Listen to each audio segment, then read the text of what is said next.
नमस्कार दोस्तों, जैसा कि आप जानते हैं श्रावण मास चल रहा है। श्रावण मास में भगवान शिव की पूजा बड़े जोरों शोरों से की जाती है। ऐसे में हमारे मन में भगवान शिव के विषय में अधिक से अधिक जानने की इच्छा रहती है। तो आज हम आपको बताने जा रहे हैं कि शिवलिंग पर शंख से जल क्यों नहीं चढ़ाया जाता। हम सब जानते हैं कि पूजन कार्य में शंख का उपयोग महत्वपूर्ण होता है। लगभग सभी देवी देवताओं को शंख से जल चढ़ाया जाता है, लेकिन शिवलिंग पर शंख से जल चढ़ाना वर्जित माना गया है। आखिर क्यों शिवजी को शंख से जल अर्पित नहीं करते? इस संबंध में शिव पुराण में एक कथा बताई गई है। शिव पुराण के अनुसार शंखचूड़ नाम का एक महापराक्रमी दैत्य हुआ करता था। शंखचूड़ दैत्यराज दंभ का पुत्र था। दैत्यराज दंभ को जब बहुत समय तक कोई संतान उत्पन्न नहीं हुई, तब उसने भगवान विष्णु के लिए कठिन तपस्या की। नारायणं नमस्कृत्य नरं चैव नरोत्तमम्। तब से प्रसन्न होकर विष्णु प्रकट हुए। विष्णु जी ने वर मांगने के लिए कहा। तब दंभ ने तीनों लोकों के लिए अजय एक महापराक्रमी पुत्र का वर मांगा। श्री हरि तथास्तु बोलकर अंतर ध्यान हो गए। तब दंभ के यहाँ एक पुत्र का जन्म हुआ, जिसका नाम शंखचूड़ पड़ा।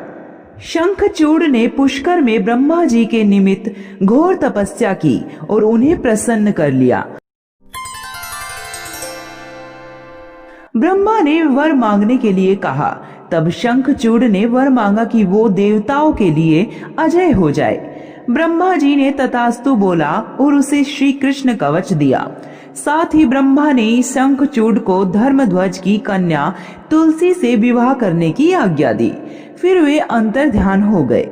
ब्रह्मा जी की आज्ञा से तुलसी और शंखचूड़ का विवाह हो गया।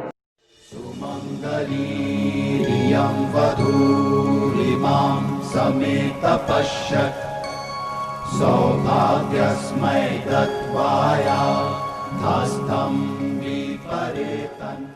ब्रह्मा और विष्णु के वरदान के मद में चूर दैत्यराज शंखचूड़ ने तीनों लोकों पर स्वामित्व स्थापित कर लिया। देवताओं ने त्रस्त होकर विष्णु से मदद मांगी, परंतु उन्होंने खुद दंभ को ऐसे पुत्र का वरदान दिया था। अतः उन्होंने शिव से प्रार्थना की।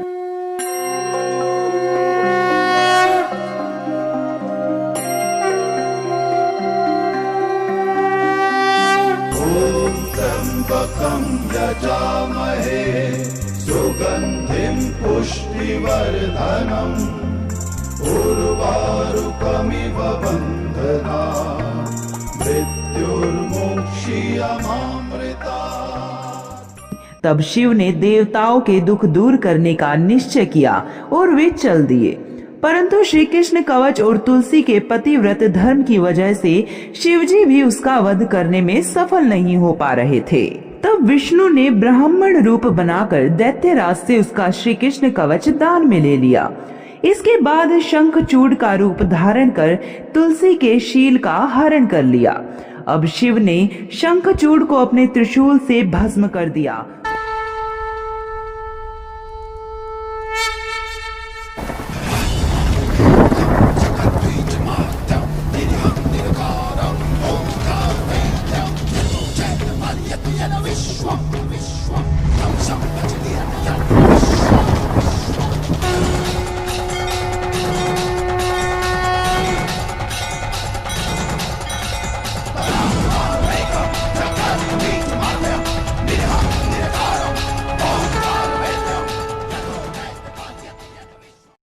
और उसकी हड्डियों से शंख का जन्म हुआ।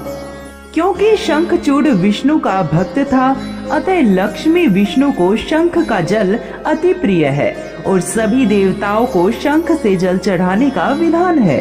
परंतु शिव ने चूंकि उसका वध किया था, अतः शंख का जल शिव को निषेध बताया गया है। इसी वजह से शिवजी को शंख से जल नहीं चढ़ाया जाता।